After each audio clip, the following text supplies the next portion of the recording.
तो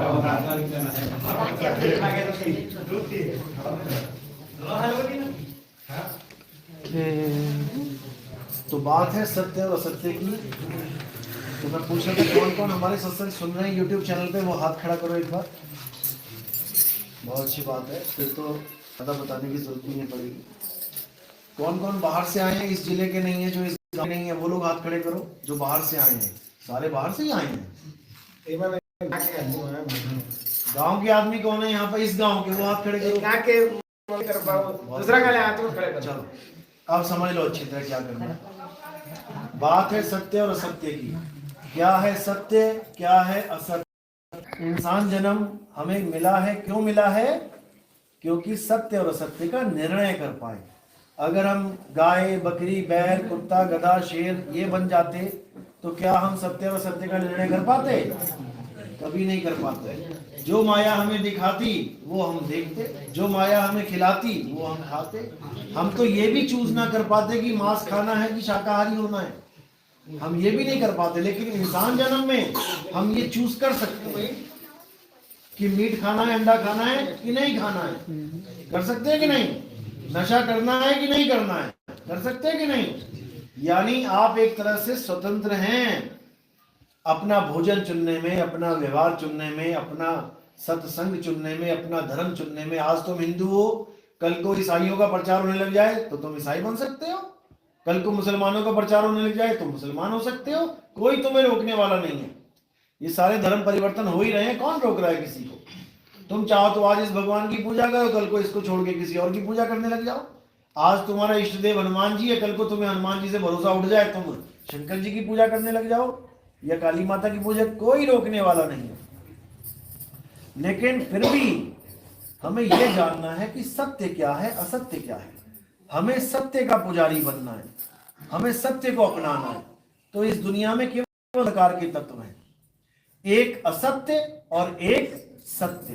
कृष्ण जी ने बिल्कुल क्लियर समझाया है, आज से 5000 साल पहले बता चुके हैं ये बात, लेकिन कोई समझाने वाला नहीं मिल रहा। लिखा तो हुआ है, लिखा सब कुछ है गीता में, ऐसा कुछ नहीं है जो नहीं लिखा है, लेकिन उसको बताए कौन? कहते कासे कहूं सब जग अंधा और खेवड़ हार के गले में फंदा। कहते किससे कहूं मैं, सारा जग अंधा है और जो खेवड़ हार है यानी जो गुरु बने बैठे हैं, खेवड़ हार यानी किश्ती चलाने वाला, मझधार से पार कराने वाला, कहते हैं उसी के गले में फंदा पड़ा हुआ है, वो हमें क्या पार कराएगा। तो इसी को समझाया है कि जो गीता पढ़ रहे हैं, जो गीता को बांच रहे हैं, 7-7 दिन तक प्रचार कर रहे हैं, वो भी सत्य को नहीं जानते, जबकि गीता में ही लिखा है सत्य क्या है, असत्य क्या है। बिल्कुल क्लियर लिखा है कि हे अर्जुन, इस दुनिया में 2 प्रकार के तत्व हैं, एक असत्य और एक सत्य। असत्य तुम उसे जानो जो पैदा होता है और समाप्त हो जाता है, यानी जो बनता है और बिगड़ जाता है, जो पल पल बदल रहा है, जो परिवर्तनशील है, वो असत्य है। और सत्य क्या है हे अर्जुन? जो कभी नहीं बदलता, जो सदा एक समान रहता है, जो अघुलनशील है, अपरिवर्तनशील है, अडोल है, अबोल है, वही सत्य है। क्या है हे अर्जुन? आत्म तत्व ही सत्य है। बस इतनी सी कहानी समझनी है। एक तरफ शरीर है और एक तरफ आत्मा है। शरीर बनता है, बिगड़ता है, पलता है, पूरा जाता है। शरीर पल पल बदल रहा है, असत्य है, चाहे वो किसी का भी है। ये नहीं कि भगत अपना शरीर असत्य माने और भगवान के शरीर को सत्य मान ले।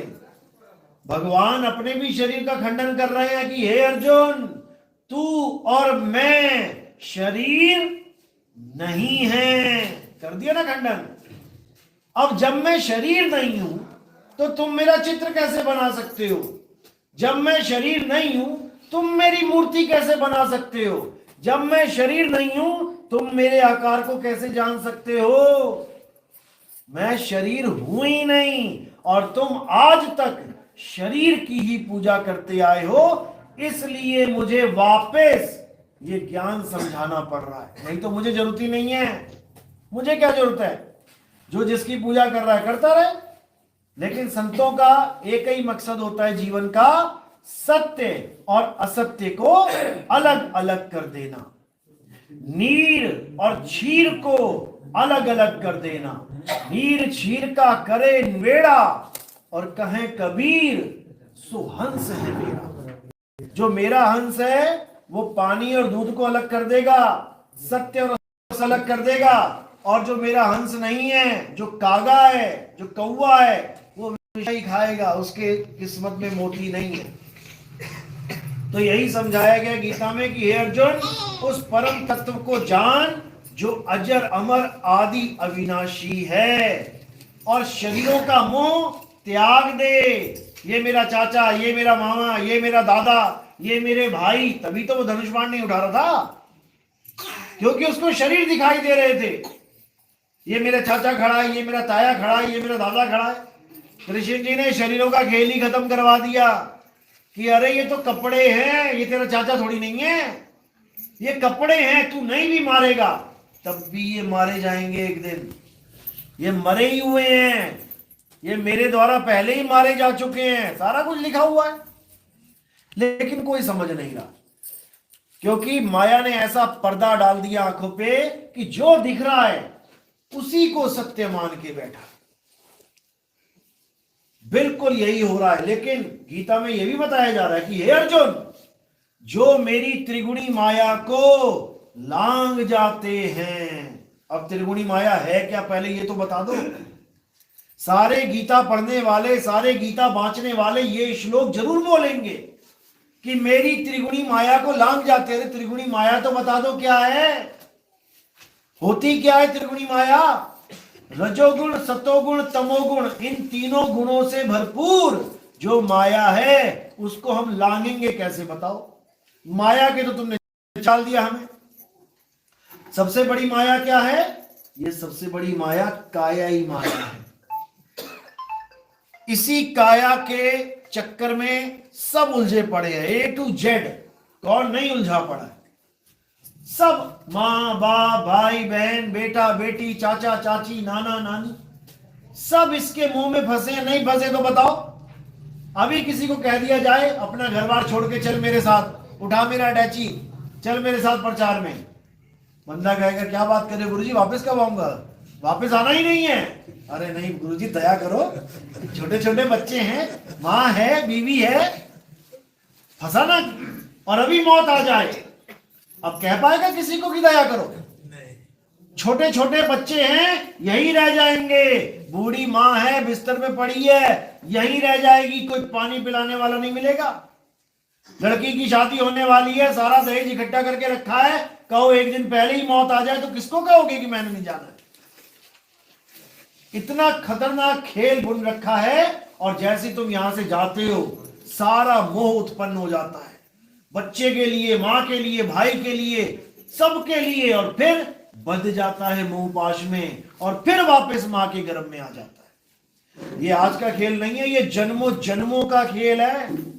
जन्म जन्म हो गए तुम्हें, माता पिता भाई बहन बंधु बदलते बदलते आज तुम सोच रहे हो एक माँ है, एक बाप है। ये तुम्हारी गलतफहमी है। अनंतों माएं, अनंतों बाप तुम छोड़ के आज यहां बैठे हो, और माया ने बिल्कुल ऐसा क्लियर कर दिया दिमाग से, एक भी मां याद नहीं आ सकती। तुम्हें करके देख लो, पुराने जन्मों में जितनी माएं थी उन लाखों करोड़ों माओं में से एक भी मां याद नहीं आ सकती तुम्हें। तुम जितना मर्जी जोर लगा के देख लो। ये है त्रिगुणी माया। इसको लांग सकता कोई? बता दो। ये है त्रिगुणी माया। ये काया ही तीन गुणों से संपूर्ण है, पैदा हो रहा है, पल रहा है और नाश हो जाएगा। ये जानते हुए भी क्या नाश होना है, कौन मोह से बचा है? बता दो। सब मोह बंधन में फंसे हुए हैं। और क्या है माया? ये पांच जड़ तत्व माया है। हवा, पानी, आग, धरती, आकाश। अब बताओ कौन नहीं फंसा इसमें? कौन गंगा जी में जाके छलांग नहीं मार रहा, सोच रहा है मेरे पाप कट जाएंगे, मेरी पूजा हो जाएगी? कौन नहीं मार रहा है? कौन अग्नि को देवता मान के हवन यज्ञ नहीं कर रहा है? बता दो। कौन वायुदेव की पूजा नहीं कर रहा है? कौन आकाश की पूजा नहीं कर रहा है? निरंकारी आकाश की पूजा परमात्मा मान रहे हैं। धरती को कौन चरण स्पर्श नहीं कर रहा है, पूजा पाठ नहीं कर रहा है, सब जड़ माया में उलझे पड़े हैं। कौन छोड़ेगा बताओ? और जो खुद कह रहे हैं कि माया को लांघना बहुत मुश्किल है, उसी के भगत पत्थर की पूजा करवा रहे हैं कृष्ण जी के नाम पे। पत्थर क्या है? ये भी त्रिगुणी माया है जिसे तुम कृष्ण मान बैठे हो। लड्डू गोपाल के नाम पे पीतल का कृष्ण जी पकड़ा दिया लड्डू लेके। क्या है? फैक्ट्री में बना है, सांचे में ढला है, रजोगुण में आया है, सतोगुण में ठहरा है और एक दिन तमोगुण में खंडित हो जाएगा। एक बाबा से लड़की बोली, एक लेडीज बोली, बाबा जी मेरे बच्चों ने लड्डू गोपाल को 2-3 बार गिरा दिया, उनके क्रैक आ गया पैर में, क्या करें? अब बाबा जी क्या कह रहे हैं? कह रहे हैं अब ऐसा है कि वो पूजा तो नहीं हो सकती उसकी, उसको शो पीस में रख दो। अब बताओ, उसको शो पीस में रख दिया, यानी जिसको भगवान मान रहे थे, केवल एक क्रैक आने की वजह से अब वो भगवान नहीं रहा। अब बताओ, अब उसको शोपीस में रख दिया। अरे भैया वो पहले से ही शोपीस की चीज थी, कंपनी ने बढ़िया करके दिया था कि इसको रखो शोपीस में, ये भगवान जी का रूप है। और तुमने उसको लड्डू भी खिलाना शुरू कर दिया, दूध भी पिलाना शुरू कर दिया, खाना खिलाना शुरू कर दिया, लेकिन आज तक उसने एक दाना नहीं खाया। खाया हो तो बता दो। अरे जो लड्डू वो पहले से लेके आए हाथ में, आज तक वो खत्म नहीं कर पाए। वो एक लड्डू भी खत्म पकड़ा दिया जाए। जब बच्चे के हाथ में एक लड्डू होता है तो आप क्या करते हो? 2-4 उसके मुंह में डाल देते हो एक साथ? नहीं, वो पहले एक खत्म करेगा, मांगेगा, और अगर हाथ में होगा तो हम कहेंगे पहले वो खत्म कर बेटा, पहले उसको खा। वो खत्म होगा तो दूसरे देंगे। लेकिन यहां पर क्या हो रहा है? त्रिगुणी माया को कोई समझ नहीं पा रहा है। अरे वो लड्डू गोपाल की मूर्ति त्रिगुणी माया है। यही कृष्ण जी समझा रहे हैं कि मेरी त्रिगुणी माया को जो लांघ जाएगा, यानी मेरी हर प्रकार की मूर्ति को, मेरी हर प्रकार की फोटो को, और मुझे शरीर मानना बंद करके जो इस माया को लांघ जाएगा, क्योंकि ये शरीर भी माया ही है। जब कृष्ण जी पैदा हुए इतने से थे, धीरे धीरे धीरे बड़े हुए, पिताजी लेके गए थे ना अपने टोकरी पे, तो क्या बड़ा था हिस्सा? छोटे से थे, छोटे से बड़े होते गए, यानी बदल रहे हैं। इसका मतलब जो बदले सो माया, यानी वो धीरे धीरे बढ़ रहे हैं, बदल रहे हैं। वो समझा रहे हैं कि हे अर्जुन, जो चीज बदल रही है वो परम तत्व नहीं है। परम तत्व कुछ और है जो कभी बदलता नहीं है। उसको जान लेना ही तुम्हारा जन्म मरण का खेल समाप्त कर सकता है। और अगर इस नकली तत्व को जानोगे तो इस नकली तत्व में ही आते जाओगे, जाते जाओगे, कभी कल्याण होने वाला नहीं है। इसी परम तत्व का सारा खेल है, जिसको हम परमात्मा कहते हैं। आज सब लगे पड़े हैं परमात्मा मिल जाए, परमात्मा मिल जाए। अरे परम तत्व ही परमात्मा है, क्योंकि आत्मा ही वो तत्व है जिसको हमने जानना है, जिसमें हमने रमण करना है। अध्याय 3 17वां श्लोक। जो अपनी आत्मा में रमण करते हैं, जो अपनी आत्मा में तृप्त हैं, जो अपनी आत्मा में संतुष्ट हैं, उनके लिए कोई धार्मिक कर्म कर्तव्य लागू ही नहीं होता। उनको किसी मंदिर में जाने की जरूरत नहीं है, उन्हें किसी मस्जिद गुरुद्वारे में जाने की जरूरत नहीं है, उसे किसी प्रकार की पूजा पाठ करने की जरूरत नहीं है, उसे किसी हवन यज्ञ को करने की जरूरत नहीं है, किसी नदी में जाने की जरूरत नहीं है, किसी पहाड़ के चक्कर काटने की जरूरत। क्यों? क्योंकि वो उस परम तत्व को अपने अंदर ही प्राप्त कर लेता है। यानी उसे एक कदम भी नहीं चलना पड़ता। जिस तत्व की वजह से ये तत्व चल रहे हैं, उस तत्व को जानना ही भक्ति है, और कुछ नहीं है, और कुछ भी नहीं है। कोई कहे राम राम राम राम करना पड़ेगा, नहीं करना, वैसे जो कहे राम राम करना पड़ेगा, नहीं करना पड़ेगा। कोई कहे अल्लाह अल्लाह करना पड़ेगा, नहीं करना पड़ेगा। कोई कहे विष्णु विष्णु जी करना पड़ेगा, नहीं करना पड़ेगा। कोई कहे गॉड गॉड वाहिगुरु वाहिगुरु करना पड़ेगा, नहीं करना पड़ेगा। क्या करना पड़ेगा? उस आत्म तत्व को जानना है मात्र। अब हिंदू के पास भी आत्मा है ना? मुसलमान के पास नहीं है? सिख के पास है, ईसाई के पास है, यानी वो तत्व सब में भरपूर है, केवल नाम अलग अलग पकड़ लिए हैं। किसी ने अल्लाह कह दिया, किसी ने वाहिगुरु कह दिया, किसी ने गॉड कह दिया, किसी ने राम कह दिया। केवल नाम अलग अलग रखे हैं, लेकिन वो एक ही है। और उसी की वजह से सारे धर्म कायम हैं। हिंदू धर्म देवी देवताओं की पूजा करवा, ये सब खत्म। अब रहना कहां है? अब उसी शब्द में है। अब शरीरों में नहीं रहना। रहना कैसे है? जाप मरे अजपा मरे, अनहद भी मर जाए, और सुरत समाए शब्द में, वाको काल न खाए। अभी सुरत कहां है? शरीर में। अभी शरीर में, इसलिए बार बार काल आ रहा है, यानी मृत्यु आ रही है और शरीर को खा रही है, और तुम तड़प के छटपटा के रह जा रहे हो। उसके बाद अंत समय में तुम फिर एक बीज डाल दे रहे हो कि भगवान मैं जीना चाहता हूं, मुझे बचा लो, डॉक्टर साहब मुझे बचा लो। ये मन की शैतानी है। तुम कभी मरे ही नहीं सकते। जीना क्या चाहते हो तुम कभी मरे ही नहीं सकते, लेकिन मन ने तुम्हें भरमा रखा है। मन ही स्वरूपी देव निरंजन, तुम्हें राखे भरमाई हो। ए हंसा तू अमर लोक का, पड़ा कालवश आई हो। इस मन ने तुम्हें ऐसा भरमा दिया कि तेरी मौत होने वाली है, मौत होने वाली है, और तुम उसी वक्त एक नया बीज फेंक देते हो। मैं जीना चाहता हूं, हे डॉक्टर साहब मेरे शरीर को बचा लो, मेरी किडनियां ठीक कर दो, मेरे फेफड़े ठीक कर दो, मेरा लीवर ठीक कर दो, भगवान जी बचा लो। और ये कहते कहते तुम शरीर का त्याग कर देते हो। अब जो बीज पड़ा है, मुझे बचा लो, मैं जीना चाहता हूं, तो कहते हैं जो जो मांगो ठाकुर अपने से, सोई सोई देवे। तुमने आस लगा ली कि मैं जीना चाहता हूं, ले बेटा तू नहीं ले। जीना तो तूने है ही है, लेकिन तेरे कहने का भाव है कि मैं शरीर में जीता हूं, शरीर में जीना चाहता है, तो ले एक और शरीर पकड़। चला गया दोबारा मां के गर्भ में। अब कर्मों के अनुसार कुत्ता बने, बिल्ली बने, बकरा बने, वो बात की बात है, लेकिन शरीर जरूर मिलेगा। तो यही कबीर साहब समझा रहे हैं कि या तो शरीर में रहना है या शब्द में रहना है। ये तुम्हारी मर्जी है, ये तुम्हारी इच्छा है, ये तुम्हारा निर्णय है।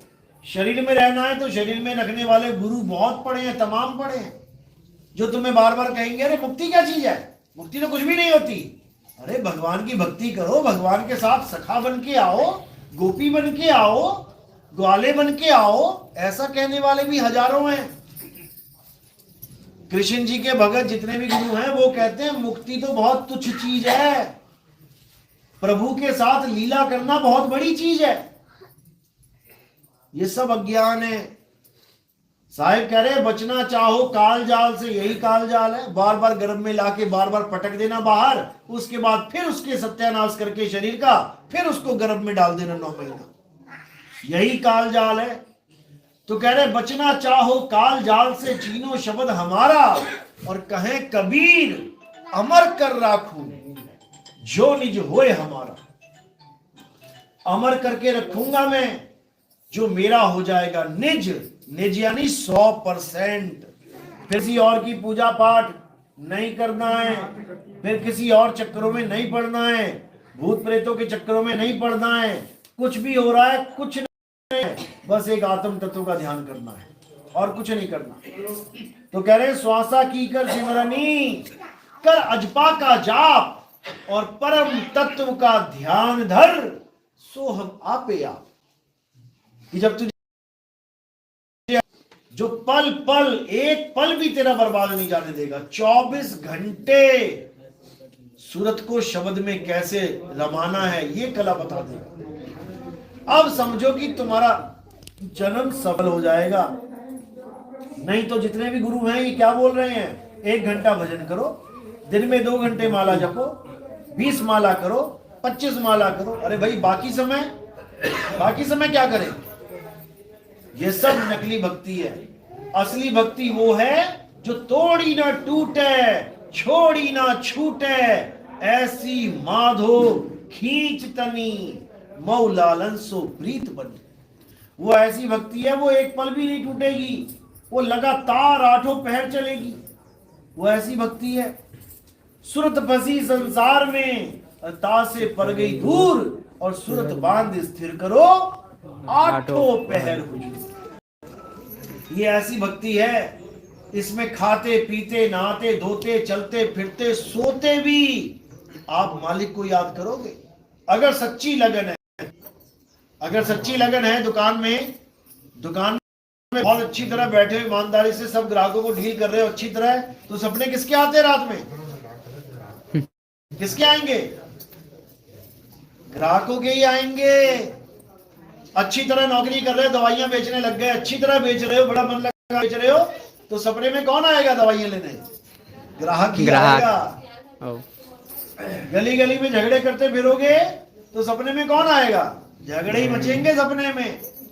यानी सपना यानी सोना भी तुम्हारा भक्ति बन जाएगा अगर सच्ची लगन से करोगे तो इसी को बोला गया कि गुरु से लगन कठिन है भाई, लगन लगे बिन काज न सरी हैं, जीव प्रलय हुई जाई, गुरु से लगन कठिन है भाई।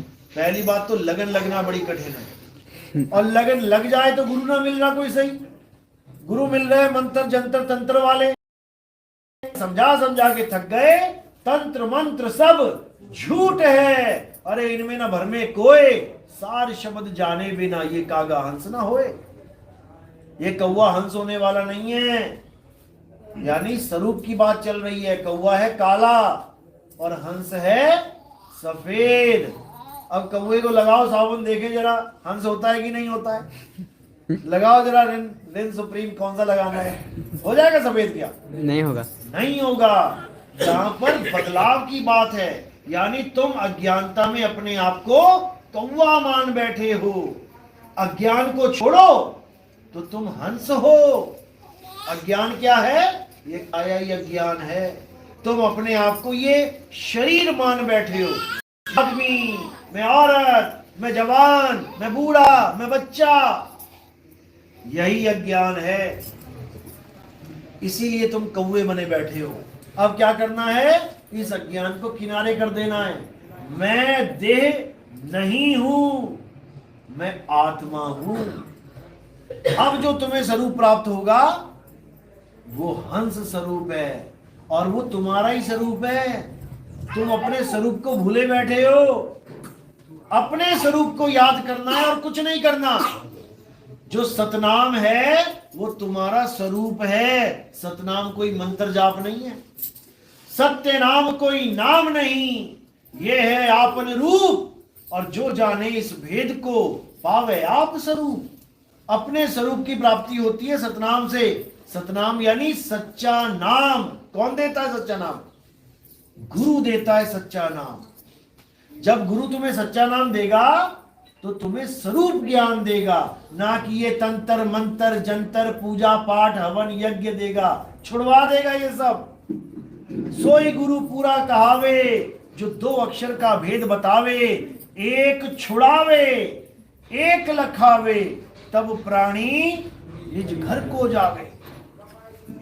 तब ये प्राणी निज घर को जाएगा। निज घर यानी अपने स्वरूप को प्राप्त करेगा, और नकली घर यानी ये घर बना बैठा है मिट्टी का, ये देह स्वरूप इसका घर है, ये पिंजड़ा है, तोता अंदर बैठा है, और ये तोता अपने आप को मान बैठा है, इसलिए अपने आसमान में नहीं उड़ पा रहा है। अब और कुछ नहीं करना है, अपने स्वरूप को जानना है। शब्द हमारा तू शब्द का, सुन मत जा सरक, जो चाहे निज रूप को शब्द ही ले परख। अगर अपने स्वरूप को जानना चाहते हो तो शब्द को परख लो कि मेरे गुरु मुझे शब्द क्या दे रहा है। कोई जाप दे रहा है, या अजपा जाप दे रहा है, या अनहद नाद दे रहा है, या सार शब्द दे रहा है, आत्म ज्ञान दे रहा है, ये तब बुद्धि सुलझेगी। नहीं तो ऐसे ही भटकते मर जाएंगे। तो कबीर साहब समझा रहे हैं, शब्द शब्द बहुअंतरे, सार शब्द मत लीजे। और कहे कबीर, जहां सार शब्द नहीं, धृग जीवन सो जीजे। धिक्कार है उस जीवन पे जिसमें सार शब्द नहीं आया। इंसान चोला प्राप्त करके भी नकली और असली को नहीं जान पाया। बिल्कुल कबीर साहब ने एक एक बात को खोल रखा है। अरे शब्द शब्द सब कोई कहे, वह तो शब्द विदेह जीवा पे आवे नहीं, निरख परख कर ले। ये जितने भी गुरु जीव से बोलने वाले नाम दे रहे हैं और कह रहे हैं जन्मों जन्म तक इसको जपना है, अंत समय तक जपना है, ये सब झूठ माल है, ये सब नकली चीजें हैं। वो असली चीज बाबा से परे है। और 52 का नाम देने वाले ही काल के दूत हैं। 52 अक्षर जीव आधारा, आदि अक्षर जी व्यास है न्यारा, वाही को सत सिमरण कहिए, सिमर सिमर नर उतरो पारा। बिल्कुल क्लियर बोल दिया।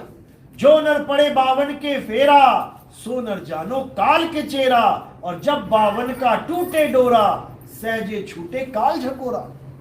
अरे फिर नहीं आए फिर नहीं जाए, सार शब्द में रहे समाये।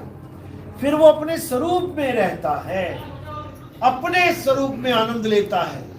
यानी उसका स्वरूप क्या है? सत्य। और आनंद कौन ले रहा है? चित्त। इसलिए बोलते हैं सत्य चित्त आनंद, जिसको कहते हैं सच्चिदानंद। ये इसी का नाम है, सच्चिदानंद। लेकिन ये तब प्राप्त होता है जब सत्य की प्राप्ति होती है। जब चित्त सत्य से लगे तब आनंद आएगा। अब लगा रखा है झूठ से, आनंद कहां से आएगा? कभी नहीं आ सकता। तो जो लोग ये भी कहते हैं कुछ लोग कि शब्द कुछ नहीं होता है, शब्द कुछ है ही नहीं, शब्द झूठ है, और वाणी दिखा देंगे शब्द कहो तो शब्द नहीं, शब्द हुआ माया की छाई, ऐसा बिल्कुल नहीं है। ये उस शब्द की बात चल रही है जो माया की छाई से हुआ है। माया यानी ये काया। अब ये काया है तो परछाई भी है। शब्द हुआ माया की छाई। अब ये उस शब्द की बात चल रही है जो इस काया के द्वारा उत्पन्न होते हैं। कौन कौन से शब्द है वो? ये सारे जाप कहां से पैदा हो रहे हैं? जीव से, मुख से, ये काया से ही ये शब्द पैदा हो रहा है। तो ये नकली है। अजपा से काया है तो श्वास चल रही है। ये भी 5 तत्वों का एक तत्व है, वायु तत्व। झूठ है। अनाद नाद, 5 तत्वों की 5 धुनें जो हमारे अंदर चल रही हैं, जैसे सांस की चल रही है, दिल की धड़कन चल रही है, नाड़ी देखोगे धक धक कर रही है, और भी बहुत सी आवाजें हमारे अंदर है। ये सब झूठ है। ये सब शब्द माया की छाही है। शब्द कहो तो शब्दों नाही, शब्द हुआ माया की छाही। इन शब्दों की बात नहीं कर रहे हैं कभी। किस शब्द की बात कर रहे हैं? अरे सार शब्द कही बाची हो, मानो एतबारा हो, अक्षर पुरुष एक पेड़, निरंजन वाकी डारा हो। वो सार शब्द की बात कर रहे हैं। सार शब्द यानी तुम्हारा स्वरूप। और जब तुम अपने स्वरूप में समा गए, अब तुम्हें कोई पकड़ नहीं सकता। क्यों? क्योंकि फिर तुम आत्मा ही हो, और आत्मा को ना तो कोई शस्त्र काट सकता है, ना अग्नि जला सकती है, ना वायु सुखा सकती है, ना जल भिगो सकता है। तो यमदूत कैसे पकड़ेंगे? फिर नरकों की आग में कैसे डालेंगे? जब आग छू ही नहीं सकती तो कौन सी नरक की आग? लेकिन ये तब होगा मेरे भाई जब तुम आत्म ज्ञान में आ जाओगे। इसीलिए बोला जल में मीन प्यासी, मुझे देखत आवे हांसी। आत्म ज्ञान बिना नर भटके, कभी काबा कभी काशी। आत्मा के ज्ञान के बिना सब भटक रहे हैं, लेकिन कोई जान नहीं पा रहा।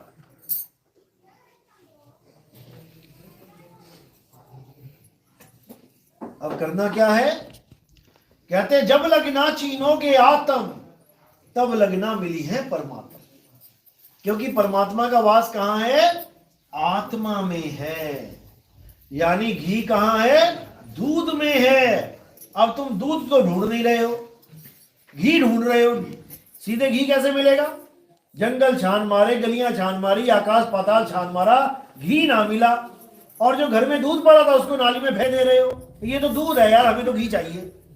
अरे भाई उसी में है।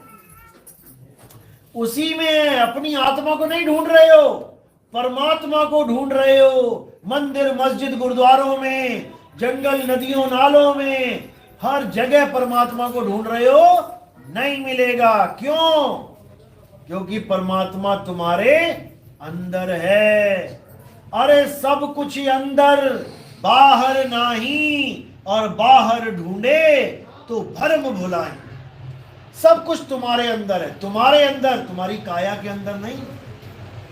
सब कुछ तुम्हारे अंदर है, तुम्हारी काया के अंदर नहीं। तुम्हारे अंदर यानी पहले तुम्हें यह जानना पड़ेगा कि मैं कौन हूं। मैं काया नहीं हूं। जो मेरे अंदर का मतलब काया के अंदर हो गया। काया तो 5 जड़ तत्व हैं, एक दिन छूट जाएंगे। मैं क्या हूं? मैं आत्मा हूं। मेरे अंदर परमात्मा का वास है, इसलिए मुझे आत्म ज्ञान चाहिए। और आत्म ज्ञान कौन देगा? गुरु आत्म ज्ञान देगा। और जब गुरु मिलेगा तो सारी दौड़ खत्म, सारा दौड़ना भागना फिरना खत्म। एक ही बात में सारी बात आ जाएगी, यानी एक है साधे सब सधे। और वो एक बात क्या है? ज्यों तिल माही तेल है, ज्यों चकमक में आग, तेरा साईं तुझ में है, जाग सके जाग। जाग। बस इतना ही खेल है और कुछ नहीं। जब तुम जाग जाओगे, जिस दिन तुम्हें समझ में आ जाएगा कि मेरा साईं मुझ में है, बस वही तुम्हारा यू टर्न हो जाएगा। अब तुम्हें दिखने वाली हर चीज पराई लगने लग जाएगी, क्योंकि दिखने वाली हर चीज दृश्य है। ये सब दृश्य है और दृश्य ही माया है। अब तुम्हें जो भी चीज दिख रही है उससे तुम्हारा मोह भंग हो जाएगा, और जो देख रहा है दृष्टा, इसकी खोज शुरू हो जाएगी कि ये कहां बैठ के देख रहा है। कोई कहता है ये आंखों में बैठा है, कोई कह रहा है ये माथे पे बैठा है, कोई कह रहा नाक पे बैठा है, कोई कह रहा कंठ में बैठा है, कोई कह रहा नाभि में बैठा है, कोई कह रहा हृदय में बैठा है। अभी इस दृष्टा का ही नहीं पता किसी को ये कहां बैठा है। इसका भेद भी गुरु बताता है कि ये कहां बैठ के सब कुछ देख रहा है, तब समझ में आएगा। चलो, ये सब आगे की बातें हैं। अभी जो मैं बोल रहा हूं समझ में आ रहा है? किस किस के समझ में आ रहा है? हाथ खड़े करो कि पता लगा ऊपर से